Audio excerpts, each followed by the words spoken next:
గిరిధర్ గారు అంతర్జాతీయ వ్యవహారాల నిపుణులు వారి దగ్గరికి వెళ్ళాం. సార్ విన్నారు కదా, చూశారు కదా, అంటే చూస్తూ ఉన్నారు గడిచిన కొంతకాలంగా. జనవరి 20వ తారీఖు అనగానే ఇండియా నెత్తిన ఒక పిడుగు పడబోతోంది. ఆ రోజు ఆయన ఎగ్జిక్యూటివ్ ఆర్డర్స్ మీద సంతకం చేశాడంటే ఇక్కడ వాళ్ళందరి ఇక్కడి నుంచి అక్కడికి వెళ్ళిన వాళ్ళు, ఉద్యోగాలు చేసుకునే వాళ్ళందరూ భవిష్యత్ అంతా మటాష్ అయిపోతుంది. ఇలా రకరకాల ప్రచారాలు, వదంతులనండి, అపోహలనండి, ప్రచారాలనండి. కొన్నేమో ఆ ప్రచారాల్లో ఎంతో కొంత వాస్తవం ఉంటాం, 10%, 20% వాస్తవం ఉంటుంది. దాన్ని తర్వాత మ్యాగ్నిఫై చేసి చూడటం జనం అంతా. ఎంతవరకు నిజం ఉంది? నిజంగా ట్రంప్ వల్ల మన దేశానికి నెక్స్ట్ జనరేషన్కి అంత ఇబ్బంది ఉంటుంది అక్కడికి వెళ్ళి చదువుకోవాలి, సెటిల్ అవ్వాలనుకుంటున్న వాళ్ళకి, ఆల్రెడీ సెటిల్ అయిన వాళ్ళకి? వాసుదేవన్ జీ, మీకు, ప్రసాద్ గారికి, నరేష్ గారికి, మీ ప్రేక్షకులకు అందరికీ నా నమస్కారాలండి. ట్రంప్ అన్న వ్యక్తి మగా అన్న క్యాంపెయిన్ తోటి ఆయన గెలిచి వచ్చిన విషయం మనకు అందరికీ తెలుసు. Make America great again. So అమెరికాని గ్రేట్ ఎలా చేయాలి అనేది ఆయనకు ఒక నిర్దిష్టమైనటువంటి ఆలోచన ఉంది. కాబట్టి అమెరికా దాన్ని గొప్పగా తీసుకొస్తాను, తీర్చిదిద్దుతాను, దాన్ని ముందుకు తీసుకెళ్తాను అని ఆయన ఏ ఫిలాసఫీతో వెళ్తున్నారో ఆ ఫిలాసఫీ ఆయనకు అన్నిటికంటే ముఖ్యం. మిగతా దేశాల్లో ఏ నష్టాలు ఉన్నాయా, కష్టాలు ఉన్నాయా, లాభాలు ఉన్నాయా, అది ఆయన చూడట్లేదు. ఇది ఫస్ట్ మనం అర్థం చేసుకోవాలి. రెండవ విషయం ఏంటంటే, ఆయన రాగానే ఆయన ఫోకస్ అంతా కూడా ఇల్లీగల్ ఇమిగ్రెంట్స్ మీద ఉండబోతాం. ఎందుకంటే గత బైడెన్ ప్రభుత్వం ఇంకా ఉన్నది, ఇంకో 15 రోజుల దాకా ఉంటారు వాళ్ళు.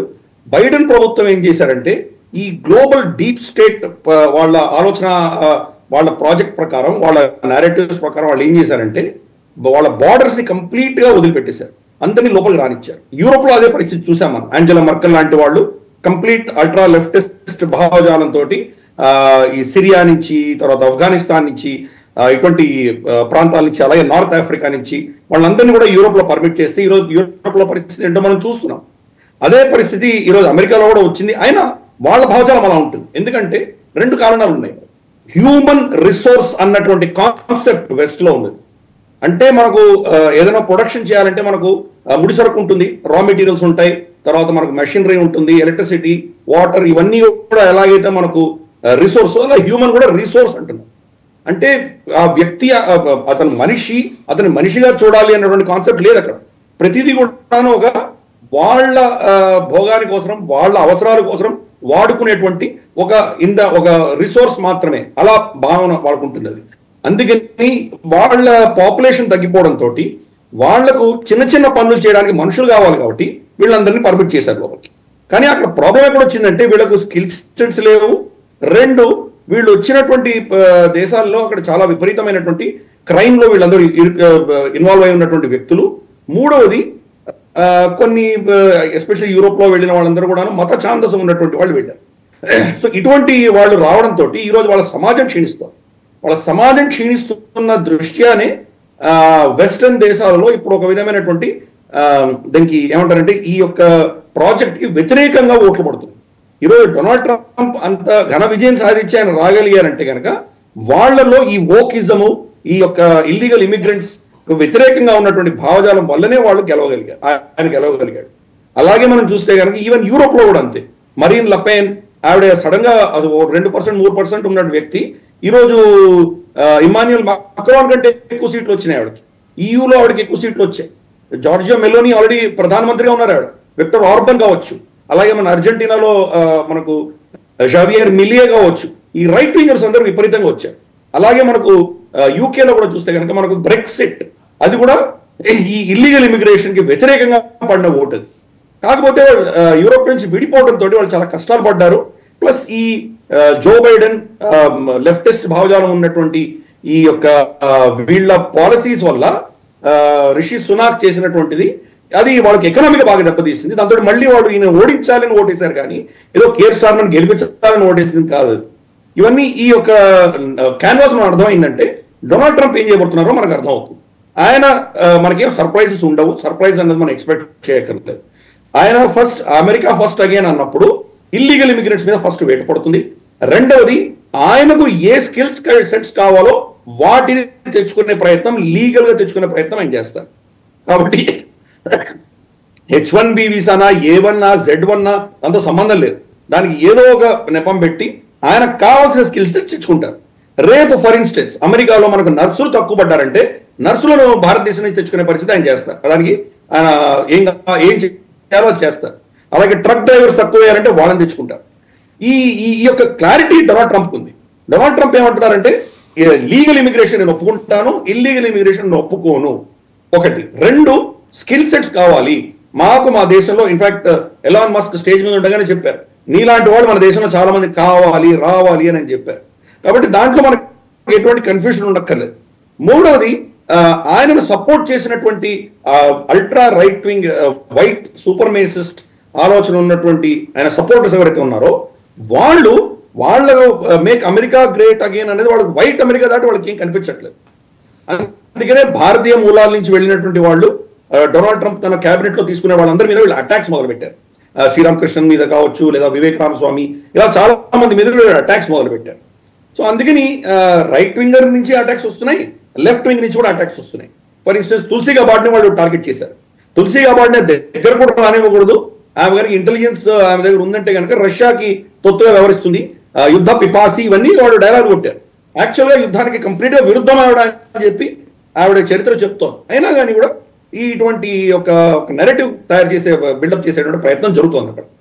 సో ఈ దృష్ట్యా మనకి స్పష్టంగా ఏం అర్థం అవుతుందంటే, ఇక్కడి నుంచి వెళ్ళే హైలీ టాలెంటెడ్ రిసోర్సెస్ ఎవరైతే ఇక్కడి నుంచి మన పిల్లలు వెళ్తారో వాళ్ళకి ఎటువంటి ఇబ్బంది ఉండదు. ఇది ఫస్ట్ అర్థం చేసుకోవాలి. రెండవది, ఎట్టి పరిస్థితుల్లో అమెరికాకు వెళ్ళి సెటిల్ అవ్వాలి అని ఒక జాడ్యం మన మీద ఒక పిశాచి కూర్చొని ఉంది కదా, అటువంటి వాళ్ళకి ఇబ్బందులు వస్తాయి. ఫర్ ఇన్స్టెన్స్ మనకు గుజరాత్ నుంచి ఒక కుటుంబం, చాలా సంపన్నమైన కుటుంబం, వాళ్ళకు ఉన్నటువంటి క్వాలిఫికేషన్స్ తోటి అమెరికా వెళ్ళలేరు.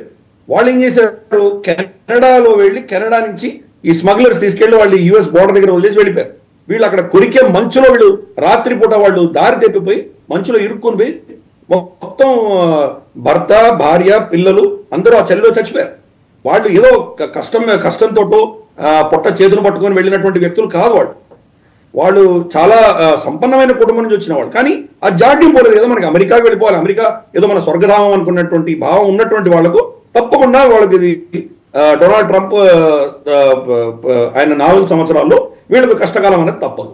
కాబట్టి ఆ దృష్ట్యా మనం ఆలోచించాలి. మనకు భారతదేశం నుంచి వెళ్తున్నటువంటి వాళ్ళు నిజంగా అమెరికాకు వెళ్ళవలసినంతటి పరిస్థితి ఉందా అని మనం ప్రశ్నించుకోవాలి. ఫర్ ఇన్స్టెన్స్ ఇప్పుడు యుక్రెయిన్ మన పిల్లలు వెళ్తున్నారు, మనకు రష్యాకు మన పిల్లలు వెళ్తున్నారు, ఇక్కడ మనకు సీట్లు దొరకట్లేదు అంటే ఇక్కడ భారతదేశంలో ఉన్నటువంటి స్టాండర్డ్స్ మీరు చేరుకోలేకపోయారు కాబట్టి, ఇక్కడ మీకు సీట్లు రాలేదు కాబట్టి మీరు ఇటువంటి యుక్రెయిన్, ఇంకేదో బెలారూస్, తర్వాత ఇటువంటి దేశాలకు మీరు వెళ్తున్నారు. భారత ప్రభుత్వం చెప్పలేదు మీరు వెళ్ళమని. మీ యొక్క కెపాసిటీ మీరు పెంచుకోండి, మీ యొక్క నాలెడ్జ్ బేస్ పెంచుకోండి. ఇక్కడ మీరు ఫిట్ అవ్వనంత అప్పుడు మీరు అక్కడ వెళ్తున్నారు, అది మీ యొక్క పర్సనల్ చాయిస్. అలాగే అమెరికా కూడా అంత మీ పర్సనల్ చాయిస్. ఇక్కడ మనకు ఐఐటీలు ఉన్నాయి, మనకి ఎన్నో అద్భుతమైనటువంటి ఆప్షన్స్ ఉన్నాయి. ప్లస్ మనకు ఎస్పెషలీ గత 4-5 సంవత్సరాల్లో 2016లో మనకు 1-2 యూనికార్న్స్ ఉండేవి. ఇప్పుడు స్టోరీ కట్ చేస్తే 110 యూనికార్న్స్ ఉన్నాయి మన దగ్గర. ఎకో సిస్టమ్ మన దగ్గర కూడా విపరీతంగా ఆపర్చునిటీస్ ఉన్నాయి. ఫర్ ఇన్స్టెన్స్ డ్రోన్ టెక్నాలజీ విస్తృతంగా ఈరోజు భారతదేశంలో మనం చూస్తున్నాం.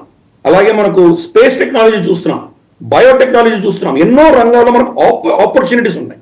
కానీ మనకు ఇంకా ఆ బానిసత్వపు మెంటాలిటీ, మనం ఏదో అమెరికాకు వెళ్ళిపోవాలి, అమెరికాకు వెళ్తేనే మనకు స్వర్గధామం అని అనుకుంటున్నటువంటి వాళ్ళకి మాత్రం కష్టకాలం తప్పదు అని నేను అనుకుంటున్నాను. దీనివల్ల అమెరికా దెబ్బతింటుంది. ఎందుకంటే ఈ ఫిల్టరేషన్ లో డొనాల్డ్ ట్రంప్ కి ఒక భావజాలం ఉండొచ్చు, ఆయనకు ఒక ఐడియా ఉండొచ్చు. కానీ ఇది పర్కులేట్ అయ్యి అడ్మినిస్ట్రేషన్ లోకి వెళ్లేసరికి వాడు దాన్ని ఎలా అర్థం చేసుకుంటారు, ఇంప్లిమెంటేషన్ ఎలా చేస్తారు అన్న వాటిలో సమస్యలు వస్తాయి. దాంట్లో బహుశా వాళ్ళకి అవసరమైనటువంటి టాలెంట్ కూడా వాళ్ళు రిజెక్ట్ చేసి దానివల్ల వాడు నష్టపోయేటువంటి పరిస్థితులు ఉన్నాయి. అమెరికాకు కనుక టాలెంట్ వెళ్ళకపోతే దానివల్ల భారతదేశం లాభపడుతుంది. కాబట్టి అక్కడ డొనాల్డ్ ట్రంప్ మన దగ్గర ఉన్నటువంటి విజ్ఞత ఉన్నటువంటి పిల్లల్ని, మన టాలెంట్ ని ఆయన తీసుకోకపోతే, అమెరికా తీసుకోకపోతే మనం దాన్ని సంతోషించాలి. అందుకే నాకు దానివల్ల ఎటువంటి భయాందోళనలు నాకైతే లేవు. ఎందుకని ఇలాంటి అప్రహెన్షన్స్ అన్ని బాగా స్ప్రెడ్ అయినాయి గిరిధర్ గారు గడిచిన కొంతకాలంగాను? చెప్పాను కదా, మనకి ఇంకా ఆ భావజాలం పోలేదు. మనకి అమెరికాకి వెళ్ళిపోవాలి. మనకి ఇప్పుడు ఫర్ ఇన్స్టెన్స్ మన దేశంలో అత్యున్నత అన్నిటికంటే పెద్ద మనకు బెస్ట్ కాలేజ్ మన దగ్గర ఇన్స్టిట్యూషన్ ఏదైనా ఉంది అంటే కనుక ఐఐటీస్ మించినటువంటి మన దగ్గర ఇంకేం లేదు మన దేశంలో. ఐఐటిలో చదువుతున్నటువంటి 4th year final semester student జీవితంలో ఏం కావాలి, ఎక్కడికి వెళ్ళాలి అని అనుకుంటున్నాడు అతను. అమెరికా వెళ్ళిపోవాలి, గ్రీన్ కార్డ్ రావాలి, కెల్లాగ్స్ లోనో లేకపోతే యాపిల్లోనో గూగుల్లోనో ఉద్యోగం రావాలి, అదే తన జీవిత పరమావధి అనుకుంటున్నాడు. అంటే మీ యొక్క దేశంలో ఉన్నటువంటి అత్యద్భుతమైనటువంటి అన్నిటికంటే చాలా శ్రేష్టమైనటువంటి ఎడ్యుకేషన్ ఇన్స్టిట్యూషన్ వేరే దేశానికి టెక్నాలజీ కూలీలు పంపిస్తోంది, కానీ వాళ్ళు మన దేశంలో ఒక ఫేస్బుక్కో ట్విట్టరో ఇటువంటివి స్టార్ట్ చేసేటువంటి ఎకో సిస్టమ్ మనం చేయట్లేదు.